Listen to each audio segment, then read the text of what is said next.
CNBC तेज में break के बाद दोबारा खुशामदीद शामिल करते मजीद खबरें। 1 अप्रैल से पेट्रोलियम मसनूआत की कीमतों में ₹7.70 फी लीटर तक इजाफे का इम्कान है, जबकि हाई स्पीड डीजल की कीमत 4 माह तक बरकरार रखने का फैसला मौखर कर दिया गया है। आलमी मंडी में तेल की कीमत तारीख की बुलंद तरीन सतह $135 फी बैरल तक जा पहुंची है, जिसके पेश नजर जराए का कहना है कि 1 अप्रैल से मुल्क में पेट्रोलियम मसनूआत की कीमतों में ₹2.70 से ₹7.70 फी लीटर तक के इजाफे का इम्कान है। जराए का कहना है कि पेट्रोल की कीमत ₹7.70, high speed diesel ₹3.65, light diesel oil ₹2.69, high octane की कीमत ₹7.45, जबकि मट्टी के तेल की कीमत में ₹3.56 फी लीटर इजाफे का इम्कान है। इसी तनाजुर में हुकूमत ने हाई स्पीड डीजल की कीमत 4 माह तक बरकरार रखने का फैसला भी वापस ले लिया है। अमरीकी सदर बराक ओबामा ने शिमाली कोरिया को खबरदार किया है कि वो मिसाइल तजर्बे की धमकियों से कुछ हासिल नहीं कर सकेगा। सदर ओबामा ने ये बात सोल में होने वाली न्यूक्लियर सिक्योरिटी पर आलमी कॉन्फ्रेंस से पहले जनूबी कोरिया के सदर के साथ मुज़ाकरात के बाद अपने खिताब में कही। सदर ओबामा का कहना था कि इस मामले पर सोल और वाशिंगटन मुत्तहद हैं। अगर शुमाली कोरिया अमन का रास्ता इख्तियार करता है तो आलमी बरादरी इसके शहरों की मदद के लिए तैयार है। सदर ओबामा की जानिब से ये बयान एक ऐसे वक्त आया है जब शुमाली कोरिया ने कहा है कि आइंदा माह वो लॉन्ग रेंज मिसाइल का तजुर्बा करेगा।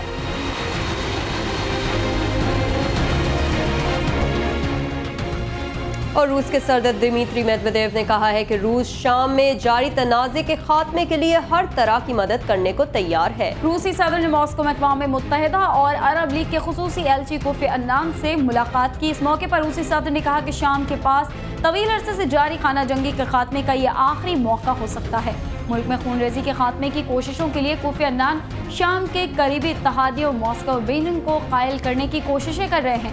दौरे मॉस्को के बाद कोफी अन्नान बीजिंग पहुंचेंगे। वाज़ेह रहे कि अक़वाम मुत्तहिदा का कहना है कि शाम में साल भर से जारी खूनरेजी में अब तक 8000 से ज़ायद शहरी हलाक हो चुके हैं।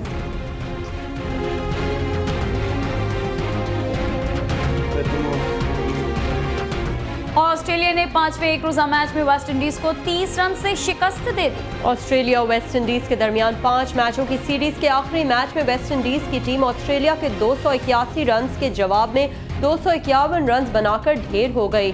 सेंट लूसिया में खेले गए मैच में वेस्ट इंडीज ने टॉस जीतकर ऑस्ट्रेलिया को बैटिंग की दावत दी। ऑस्ट्रेलिया की जानिब से डेव वार्नर 69, शेन वॉटसन 66 और पीटर फॉरेस्ट 53 रन के साथ नुमाया रहे। 282 रन के हदफ के ताक़ुब में वेस्ट इंडीज की पूरी टीम 47.2 ओवर्स में 251 रन बनाकर पवेलियन वापस लौट गई। मैच में ऑस्ट्रेलिया की कामयाबी के साथ सीरीज 2-2 से बराबर हो गई। 5 मैचों की सीरीज का तीसरा मैच टाई हो गया था। और आइस हॉकी लीग के एक मैच में पिट्सबर्ग पेंगुइन्स ने न्यू जर्सी डेविल्स को शिकस्त दे दी। पिट्सबर्ग में खेले गए मैच में पेंगुइन्स ने डेविल्स को 2 के मुकाबले में 5 गोल से शिकस्त दे दी। पिट्सबर्ग पेंगुइन ने इब्तदा ही से मैच पर अपनी गिरफ्त मजबूत रखी और मैच के दूसरे हिस्से में मुखालिफ टीम पर 1 के मुकाबले में 3 गोल की बढ़तरी हासिल कर ली और फिर तीसरे हिस्से में मजीद 2 गोल करके मैच का अख्तिताम फातेह टीम की हैसियत से किया। पिट्सबर्ग पेंगुइन्स के आखिरी 16 मैचों में ये 14वीं कामयाबी है।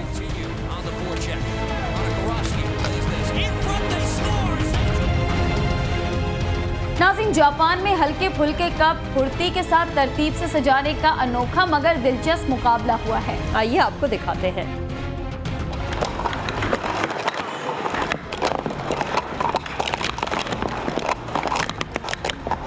जापान में कप्स को तेजी से तरतीब में लगाने का मुकाबला मुनक्किद हुआ। इतवार 25 मार्च को यह मुकाबला जापान के दारुल हुकूमत टोक्यो में मुनक्किद हुआ। जापान में होने वाला ये मुकाबला पूरी दुनिया में होने वाली स्पोर्ट्स स्टेकिंग चैंपियनशिप के सिलसिले की एक कड़ी है। इस मुकाबले में इस बात का तयन किया जाता है कि शुरका में कौन सा खिलाड़ी सबसे कम वक्त में कप्स को हरम की शक्ल में तरतीब दे सकता है।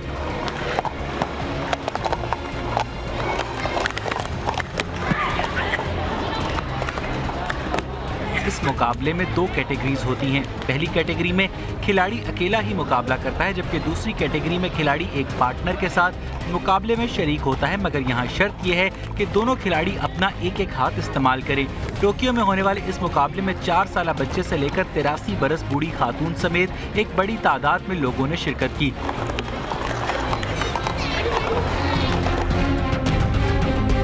और और अब कुछ बात मईशत की। आलमी बैंक गुर्बत के खात्मे के लिए बेनजीर इनकम सपोर्ट प्रोग्राम के तहत पाकिस्तान को $15 करोड़ फराहम करेगा। इस सिलसिले में मुआहदे की एक यादाश्त पर दस्तखत इस्लामाबाद में किए गए। सेक्रेटरी इक्तिसादी उमूर डिवीजन डॉक्टर वक़ार मसूद, वर्ल्ड बैंक के कंट्री डायरेक्टर रशीद बिन मसूद और सेक्रेटरी BISP शेख खान ने दस्तावेजात पर दस्तखत किए। मुआहदे के तहत आलमी बैंक बुनियादी सेफ्टी नेट और इसकी पहुँच में इजाफे, नेशनल टारगेटिंग सिस्टम में इजाफे, मैनेजमेंट एहतसाब और निगरानी के निज़ाम की कारकर्दगी में इजाफे और समाजी तहफ़्फ़ुज़ की पॉलिसी की तश्कील के लिए सरमाया फराहम करेगा। ऑयल कंपनियों की जानिब से किराए में अदम इजाफे के खिलाफ ऑल पाकिस्तान टैंकर एसोसिएशन ने कराची में निजी ऑयल कंपनी के दफ्तर के बाहर एहतजाज किया, जिसके बायस बदतरीन ट्रैफिक जाम हो गया। बिल्कुल, ऑयल टैंकर्स ओनर्स एसोसिएशन की जानिब से एहतजाज के दौरान मुश्तइल अफराद ने किरायों में इजाफे न किए जाने पर क्लिफ्टन में निजी ऑयल कंपनी के दफ्तर के बाहर धरना दिया। एहतजाज के बायस खयाबान जामी पर ट्रैफिक मुअत्तल हो गया और शहरियों को मुश्किलात का सामना करना पड़ा। मुजाहिरीन का कहना है कि ओगरा की जानिब से अदायगी के बावजूद निजी ऑयल कंपनियां किराए के मद में मंजूर शुदा रकम अदा नहीं कर रहे और ओगरा की जानिब से मंजूर शुदा 45% इजाफी रकम ट्रांसपोर्टर्स को नहीं दी जा रही। मुजाहिरीन ने मुतालबा किया है कि उनके मुतालबात माने जाएं, वरना फर्नेस ऑयल की तरह जेट ऑयल की सप्लाई भी बंद कर दी जाएगी।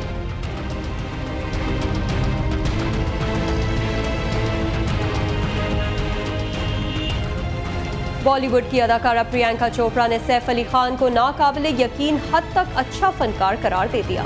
मजीद देखिए इस रिपोर्ट में। सोनी दिल कहता मैंने तुझसे किया है प्यार, तन मन की रकसम, तू जीत मेरी मेरी हार, तन मन की रकसम। बॉलीवुड की अदाकारा प्रियंका चोपड़ा ने सैफ अली खान को नाकाबिले यकीन हद तक अच्छा फनकार करार देते हुए कहा है कि वो इनके साथ बतौर हीरोइन काम करना चाहती हैं। मुंबई में मीडिया से बातचीत करते हुए प्रियंका का ये कहना था कि वो अब तक बॉलीवुड के 2 बड़े खान सलमान खान और शाहरुख खान के साथ काम कर चुकी हैं, तहम अब उनकी ख्वाहिश है कि वो जल्द किसी फिल्म में सैफ अली खान के मुकाबिल अहम किरदार अदा करें। एक सवाल के जवाब में प्रियंका ने सैफ की हाल ही में रिलीज होने वाली फिल्म एजेंट विनोद की तारीफ भी की। इस मौके पर उन्होंने कहा कि करीना कपूर इंडस्ट्री में 10 साल से ज्यादा अरसा गुजारने के बाद मुकम्मल अदाकारा बन चुकी हैं। सुप्रीम कोर्ट ने 9 मुस्लिम 2 हिंदू लड़कियों को कराची के दारुल अमान भेज दिया है। चीफ जस्टिस इफ्तिखार मोहम्मद चौधरी की सरबराही में 3 रुकनी बेंच ने कमरा अदालत खाली करवाकर लड़की के बयानात रिकॉर्ड किए और अकेले में दोनों लड़कियों की उनके वालिदैन और दरख्वास्त गुजारों के वकला से मुलाकात करवाएगी। 9 मुस्लिम हफ्सा ने अपने शौहर के साथ जाने का बयान दिया तो उसके हिंदू वालिद शोर शराबा करने लगे, जबकि दूसरे मुस्लिम लड़की फरियाल शाह के बारे में चीफ जस्टिस से कहा कि पहले ये लड़की अपने शौहर के साथ जाना चाहती थी, लेकिन बाद में उसने कहा कि वालिदैन के साथ जाना चाहती हूँ, लेकिन बयान में उसके दस्तखत मौजूद नहीं। चीफ जस्टिस से कहा कि बज़ाहिर ये नज़र आ रहा है कि दोनों लड़कियाँ दबाव में हैं, लिहाजा उनको कराची के पनाह शेल्टर होम में भेजा जाता है। 3 हफ्ते के बाद अगर 9 मुस्लिम लड़कियां चाहेंगी तो सुप्रीम कोर्ट इस मामले को दोबारा देखेगी।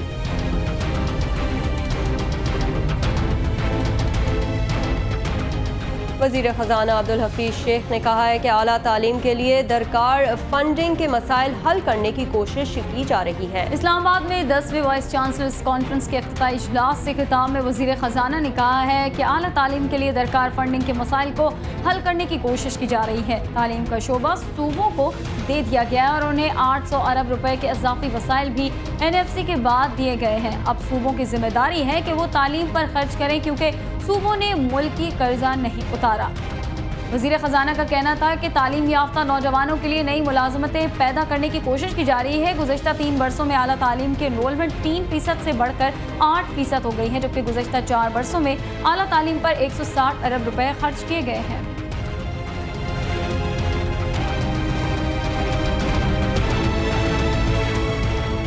और इंडोनेशिया में फ्रेंच स्पाइडर मैन ने एक बुलंद इमारत सर करके शायकीन से खूब दाद वसूल की। स्पाइडरमैन एलन रॉबर्ट ने जकार्ता में वाक़ 50 मंजिला बुलंद इमारत 2.5 घंटे में सर की। 49 साल रॉबर्ट ने इससे पहले भी इंडोनेशिया में एक बुलंद इमारत सर करने की कोशिश की थी, ताहम इंडोनेशिया पुलिस ने उसे गिरफ्तार करके मुल्क बदर कर दिया था। ताहम इस बार उसको एक मकामी इदारे की जानिब से बाकायदा तौर पर इस शर्त के साथ मऊ किया था कि वो इमारत सर करने के दौरान तमाम हिफाजती तदाबीर इख्तियार करेगा। एलन रॉबर्ट दुनिया के मुख्तलिफ शहरों की 85 बुलंद इमारतें सर कर चुका है।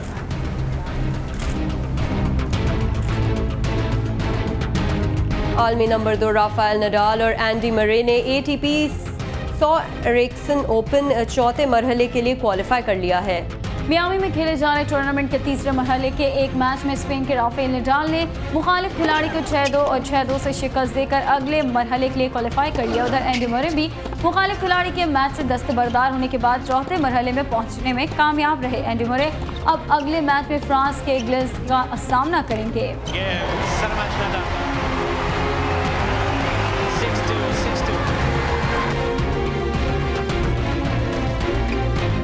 और CNBC तेज में अब तक के लिए इतना ही। तो थोड़ी देर में वापस हाजिर होंगे हेडलाइंस के साथ। आप देखते रहिए मेरी पहचान CNBC पाकिस्तान।